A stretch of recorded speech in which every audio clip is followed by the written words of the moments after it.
guys! Welcome back to the vlogs. And for this video, pupunta naman tayo sa isang favorite kong local destination, which is Boracay.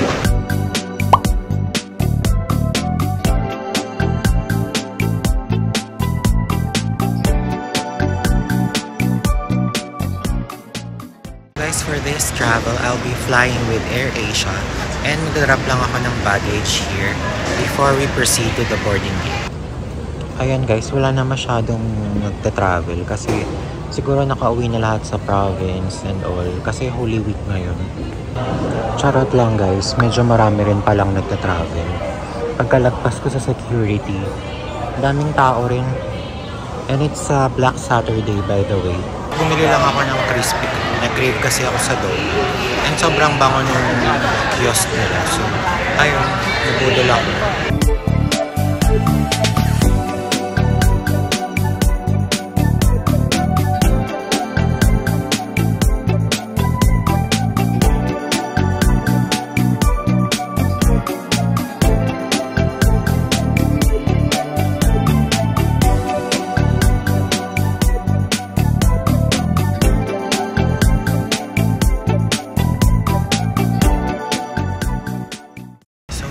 Boarding na kami.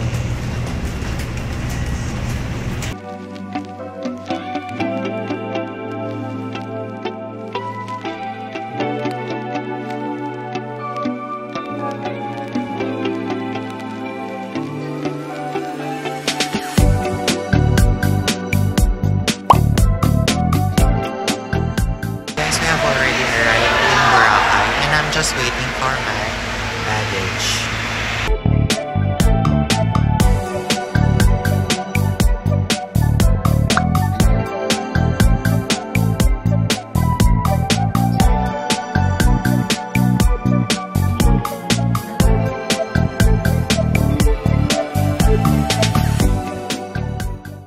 So guys, again, nag-book ako ng transfer ko to my hotel from Katipunan Airport through Klook.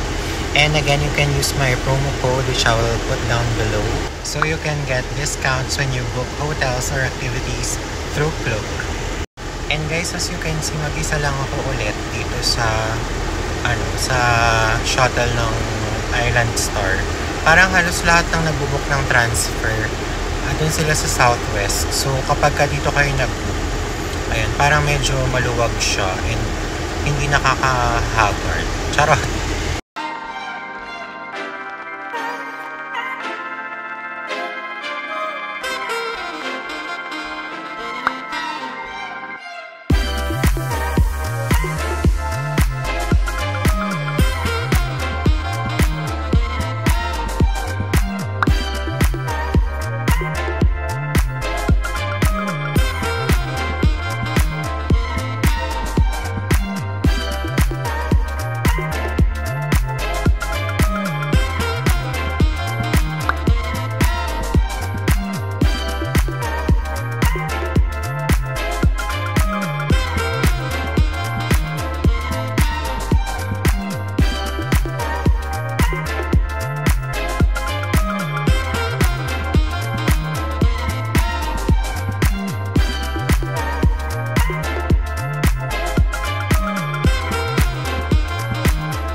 So, nag-arrive na ako here sa Seabird International Resort. Pero yung check-in is around 2 PM pa. So, maghanap muna ako na pwede kong tambayan sa labas. Pero promising naman yung hotel. So, I'm looking forward to a good stay here. Maghanap muna tayo ng pwedeng tambayan before ako mag-check-in. Kasi medyo matagal-tagal pa yung waiting time ko. And by the way, sobrang lapit lang ng Seabird Resort dito sa beach. Parang 2-minute walk lang siya. Or 1 minute actually. OMG, nagulat ako. Meron na ulit mga lounging chairs dito sa malapit sa beach side. I am back in Boracay. Sobrang namiss ko rin tong island. October pa yung last visit ko here. So, ayun. Parang medyo marami ng changes kahit ilang months lang yung nagdaan. Sobrang init sa labas. So, tumambay muna ako here sa Starbucks. And dito muna ako magpapalipas ng oras habang naghihintay dun sa room or sa check-in time.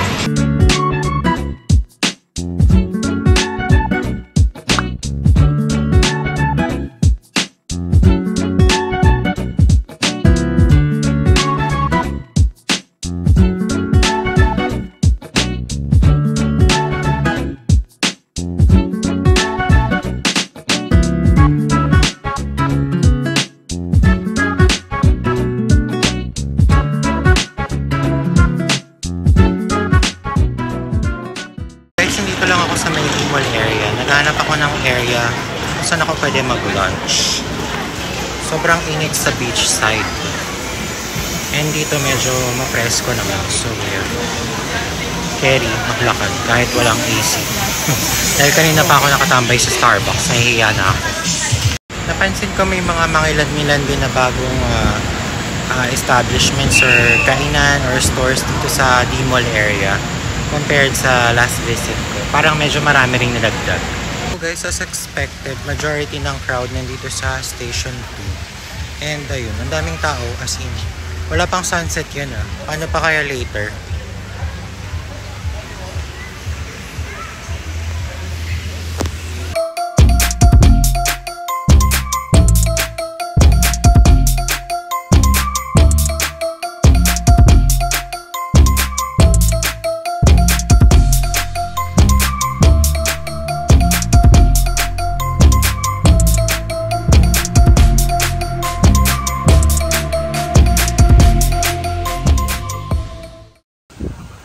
Ayan guys, so pwede na ulit yung mga loungers na ganito sa beach side. This is in front of Henan Regency.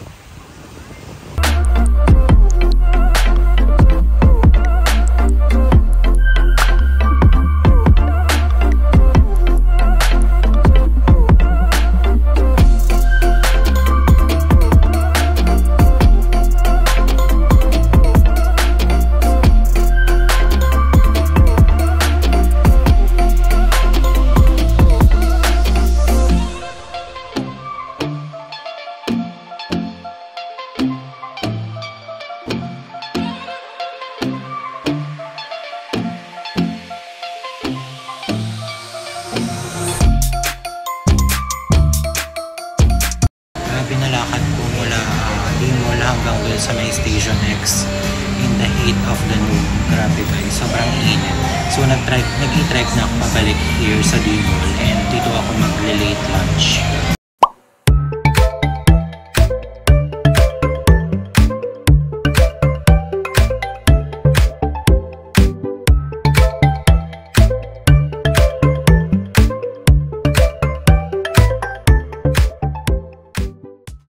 So guys, ayun yung nagastos ko for char kway teow and fruit tea with add-ons. 450 rounded off. Guys, pinag-check-in na nila ako sa wakas at around 1:30 PM. 30 minutes earlier than yung medyo strict sila sa check-in time. Talagang gusto nila 2 PM. Medyo nakiusap lang ako na kung kaya earlier. And pinagbigyan naman nila ako. So, kudos to the front desk staff. Ayun, si Vanessa. Thank you so much. And papakita ko na sa inyo yung room. Ano lang to, maliit lang yung room and sakto lang for a quick vacation here in Boracay. So ayan guys, there's enough space. Kung malaki yung luggage nyo, ma-open nyo siya fully and makakalakad pa rin kayo sa room. Ayun, yung bed is ayun, parang queen size bed lang. May 2 bath towels, may TV, and meron itong parang humidifier. Ang bango ng room as in. And then, ang nakakatuwa sa kanya, naka-separate yung toilet sa shower. So, kung may gusto mag-CR and then gusto maligo, you can do it simultaneously kasi magkaiba naman yung room.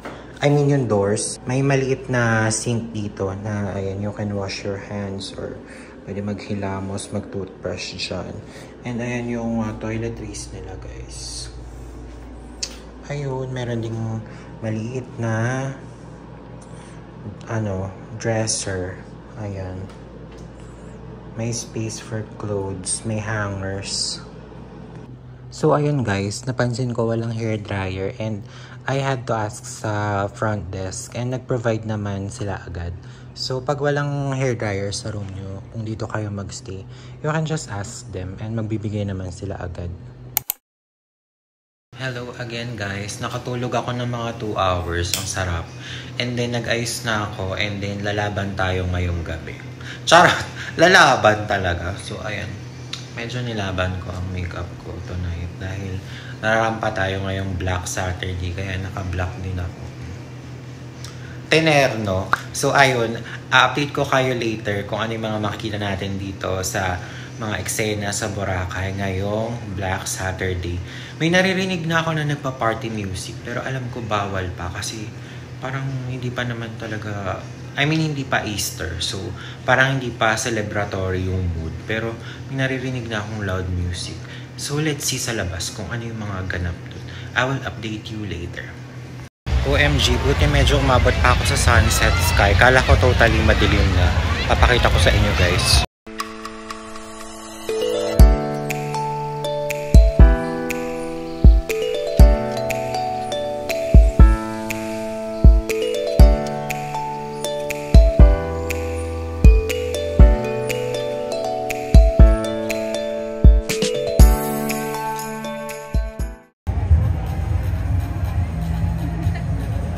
Guys, may beach party na ulit. Nakakaloka. Parang hindi maganda to.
Kahit kakagaling ko lang sa Thailand, dito rin ako bumagsak sa go-to Thai restaurant ko here in Boracay guys. Favorite ko dito sa Thai Basil.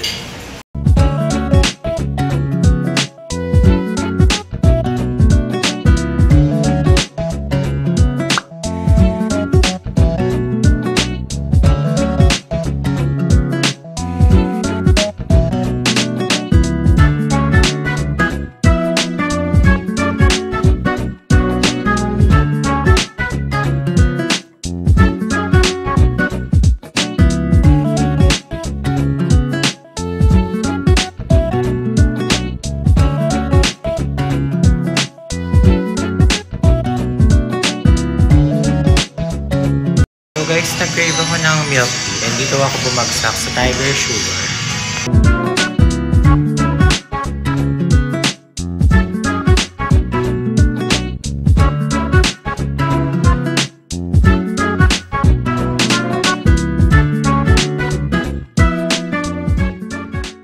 Guys, dumaan ako dito sa may lakeside area, yung papuntang Back Beach.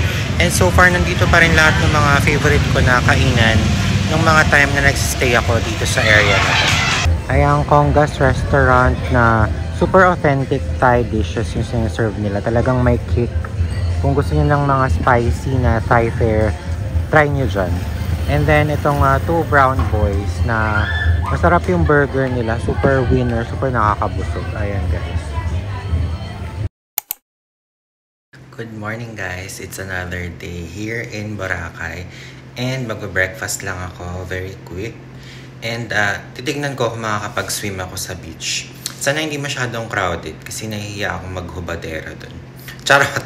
Pero ayun, tignan natin. Manghiram ako ng beach towel and beach mat kasi pwede daw, sabi sa akin sa front desk. And then we will see later. I will update you guys.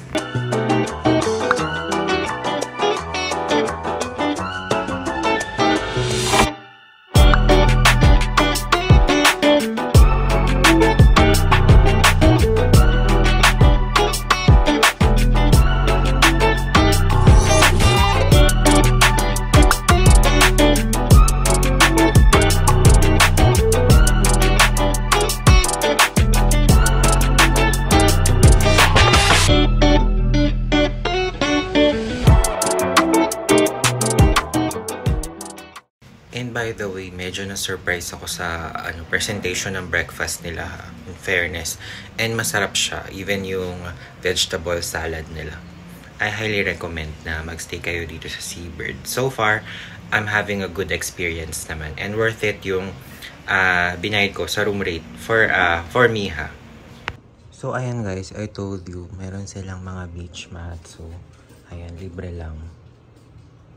So guys, here, naglalakad lang ako sa beach side. And we got our beach mat and towel from the hotel. Ayan guys, ang daming tao. Parang di ako makakaligo. Hanggang sa station 1, natatanaw ko, grabe. And ito, sariling sikap ako sa pag-take ng OOTD pictures ko as a solo traveler. Ayan yung isa sa mga dilemmas. Although, isang perk din is, syempre ikaw yung masusunod sa itinerary mo. Which is, ganun yung gusto ko din minsan. Pero pagka gusto ko mag-take ng mga pics for Insta, ayun, yun yung medyo challenging na part.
So, sobrang tagal ko tumambay sa beachside. So, parang mga almost 2 hours or more. And then, parang nanlagkit na ako. So, naghanap ako ng tatambayan na cafe, which is here sa Smooth Cafe, na na-try ko na before. Pero no, nagulat ako, meron na pala silang second floor. And ang ganda ng view rito. Tapos, and the best part, air condition. So, kapag gusto nyo magpalamig guys, may other options na than Starbucks. So, ayun. So guys, ayan yung nagastos ko here for a coffee and a cake. Ang sarap ng coffee nila, I swear.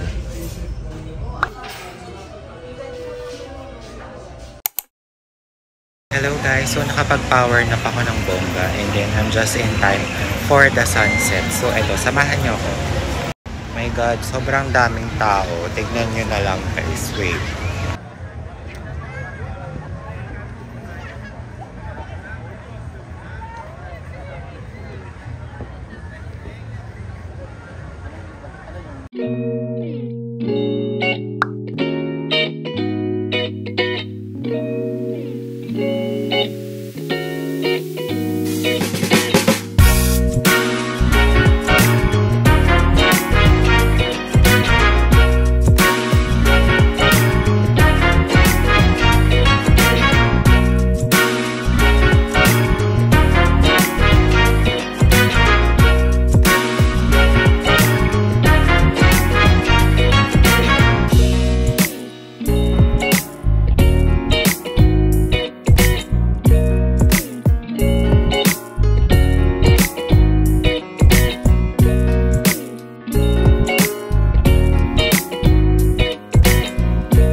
Ayun, ang ganda ng sunset as usual.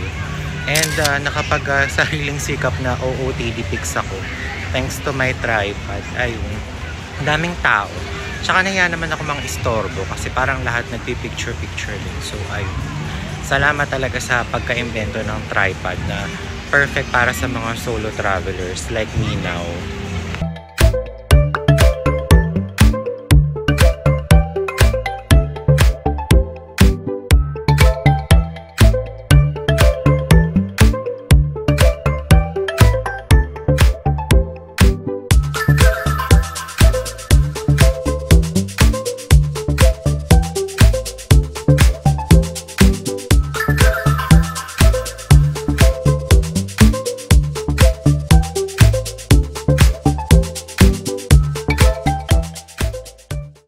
Guys, so may yaw-yaw na pala dito.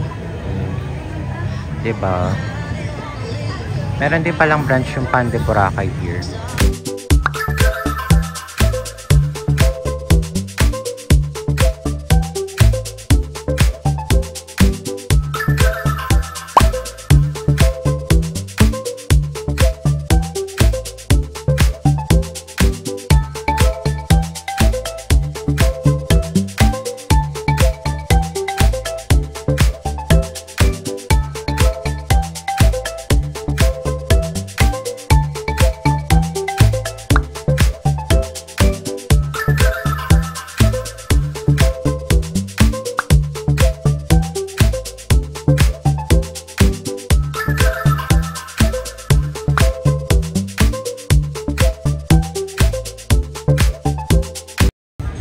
Guys, may Jonas na pala dito sa tabi ng The District. Parang nalipat na siya here.